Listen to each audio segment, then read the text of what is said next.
Hello.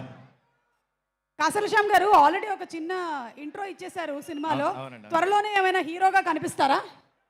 హీరోగా కనిపించే అవకాశం లేదు కానీ హీరోకి అన్నగానో నాన్నగానో మళ్ళీ మా కళ్యాణ్ ఇంట్రొడ్యూస్ నాన్న చేయాలి. ఎందుకులేండి, అన్నగా కనిపిద్దరు కానీ. ఓకే, నాన్న మా మురళి గారు ఉన్నారు, ఎక్కడున్నారు ఆయన? ఇంకా రాలేదు. Okay sir, continue. అందరికీ నమస్కారం.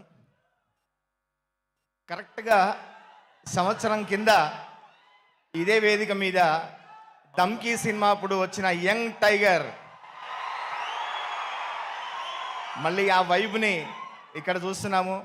నేను నా సోషల్ మీడియాలో రాసేటప్పుడు అందరికీ క్రోధినామ సంవత్సరం ప్రారంభమైతే నాకు మాత్రం తారక రామనామ సంవత్సరం ప్రారంభమైందని.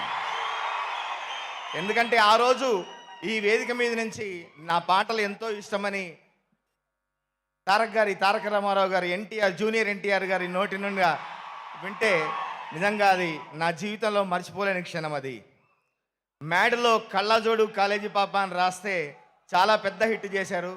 అట్లాగే ఈ లడ్డు గాని పెళ్ళి ఈ పాటను కూడా అంతే పెద్ద హిట్ చేశారు. నాకు అవకాశం ఇచ్చిన మా డైరెక్టర్ కళ్యాణ్ గారికి ప్రత్యేక ధన్యవాదాలు.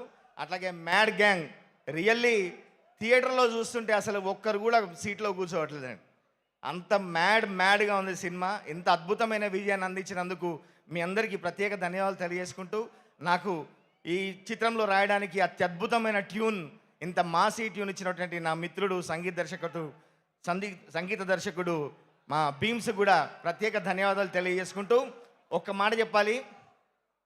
కరెక్ట్గా 2016 సంవత్సరం మాకు కూడా ఒక మ్యాడ్ గ్యాంగ్ ఉంది. అందరం గీత రచయితలమే. పూర్ణాచారి, దేవ్ పవార్, సురేష్ గంగుల. మేమందరం 2016లో కూర్చొని భీమ్స్ సంగీత దర్శకత్వంలో నలుగురం కలిసి ఒక సినిమాలో రాయాలని 2016లో 9 సంవత్సరాల కింద అనుకుంటే అది ఈ సినిమాలో నెరవేరింది. మేమందరం కూడా ఈ సినిమాలో పాటలు రాయడం జరిగింది. మా మ్యాడ్ గ్యాంగ్ని ఈ మ్యాడ్ గ్యాంగ్లో జాయిన్ చేసినందుకు భయ thank you so much. Thank you so much Kasala Shyam garu. And Karthikeya, చెప్పక జనరల్లీ నేను అంత వైలెంట్గా ఉంటావా లేకపోతే సినిమా